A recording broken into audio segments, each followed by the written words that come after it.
Hi, everybody. This is Iggy for Iggy's Toy Parade and Soldier Review. Welcome back. It's good to see you again. And this is video number 50. However, it's going to be a brief video because I have to go somewhere this afternoon. So let's dive right into it without further ado. I was in storage, like I mentioned in my last video, and I took a bunch of boxes out. And one of them today was marked Star Wars Imperials. So I grabbed that, and the first baggie that came out was what appears to be Imperial TIE fighter pilots, which was, as you know from watching Star Wars, incredibly dangerous job to get into. The visibility on a TIE fighter was insane. I don't know why they had those two screens on the left and right, but the visibility not so great. Presumably, they had some sort of camera system that allowed them to see. Anyway, it was a cool looking vehicle, though. I mean, I have no complaints there. The costume design for Star Wars, for especially the Imperials, was really excellent. I give really high marks for the costume design. I really like what they did. Okay, so these are the TIE fighter pilots. Up here, in this mess over here, is all the ATST drivers. ATST drivers are all-terrain ATST. What is it? Oh my God, I forgot it. All-terrain armored. No, all-terrain scout. Oh, you guys, I'm having a moment, senior moment. Anyway, I'll probably think of it later. Anyway, here's an example of. I think this one is supposed to be Han Solo when he comes to the bunker, and he talks into the camera saying, "Commander, we have routed the rebels, and we need more reinforcements." And so, of course, they exit the bunker and are immediately captured or wiped out by the rebels and the Ewoks. Then we have, this is an Imperial Technician. You'll see these guys in Star Wars when they're instructed to search every square inch of the Millennium Falcon. They send in a couple of these guys and with detection equipment, and they are overpowered by Han Solo and company. And you can see this is a mixture of an Imperial officer's cap and an ATST driver's uniform. So I had quite a number of these. I don't know why I bought so many of these, to tell you the truth. Sorry about the scratchy quality of my voice. 2 years ago, I was in the hospital for, I guess it was 2 months. I think it was 2 months. I was in the hospital. And when I came out, my voice was scratchy like this. It's been, I mean, it was always a little scratchy, but now it's really bad.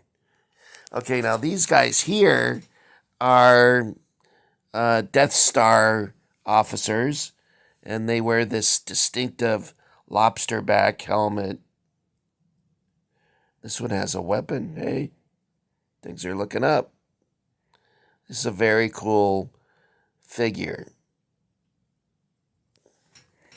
Well, here's what he looks like with his helmet off. Now, the reason I bought so many, oh, here's a Death Star officer.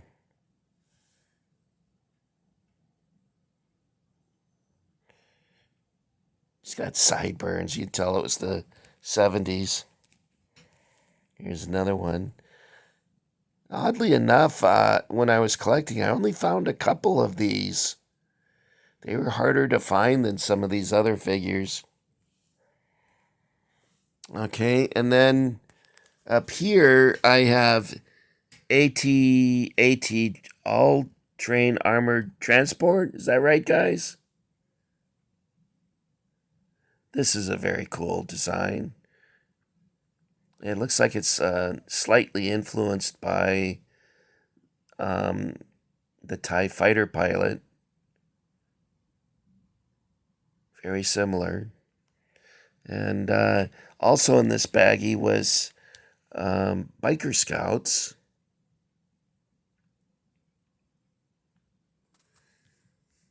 I actually have more biker scouts, and I think I have some more of these in another box. Okay. Death Star gunners. Very similar to those other Imperial officers like this one here.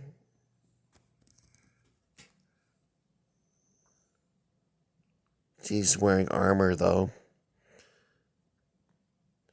You may fire when ready. He lifts up, pulls down on the lever, and the question that I've heard some fans say is, why didn't they blow up the moon of Endor? Then all the debris from Endor would have crashed into the other planet and destroyed it. But I guess there would be no video. In fact, there would be no movie if the Empire behaved logically. In virtually every scene, they do stupid stuff. It's kind of like a World War II movie where they are unable to outsmart the rebels and unable to hit the target. It's kind of stupid. I'd like to see a Star Wars movie where it's more realistic, but that's not going to happen.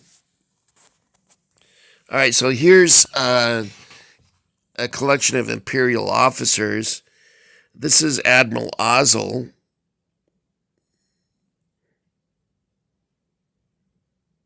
Yes, Lord Vader, we've approached the outer limits of the Hoth system, and let's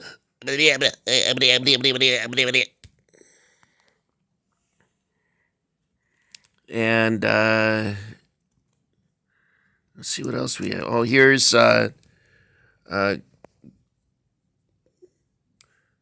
Moff Tarkin.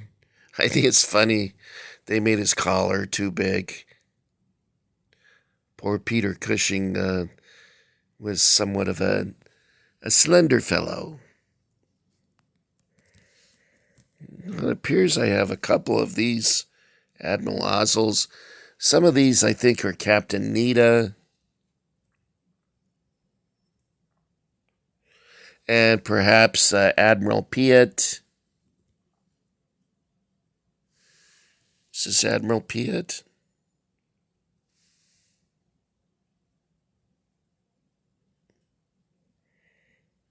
I'm not sure.